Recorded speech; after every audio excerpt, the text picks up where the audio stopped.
அப்படிங்கிறது இப்போ இருக்கிற உலகத்தில் ஒரு அத்தியாவசிய தேவைகளில் ஒன்றா இருக்குது. இந்த டீயை பற்றிய 5 இன்ட்ரெஸ்டிங் ஃபேக்டர் தான் இந்த வீடியோவில் பார்க்க போகிறோம். வாங்க வீடியோக்குள்ளே போகலாம். நம்ம இப்போ எல்லாருமே குடிச்சிட்ருக்க இந்த டீயை ஃபர்ஸ்ட்டு யார் கண்டுபிடிச்சாங்க அப்படின்னு பார்த்தீங்கன்னா, சீன பேரரசர் ஷென் நுங்கால் அப்படிங்கிறவர் கிமு 2837 தான் கண்டுபிடிச்சாரு. அதுவும் எதிர்ச்சியாக கண்டுபிடிச்சாராம்.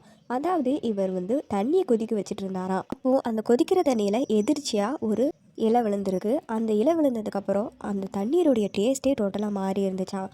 அந்த இலை எதுன்னு கேட்டிங்கன்னா அதுதான் தேயிலை. ஃபஸ்ட்டு ஐரோப்பியா நாட்டில் இந்த தேயிலை கண்டறிஞ்சப்போ அவங்களுக்கு இதை எப்படி யூஸ் பண்ணுறதுனே தெரியலையா. அதனால அவங்க ஹோட்டலில் என்ன பண்ணாங்கன்னா இதை சேலடு மாதிரி செஞ்சு கொடுத்துருக்காங்க.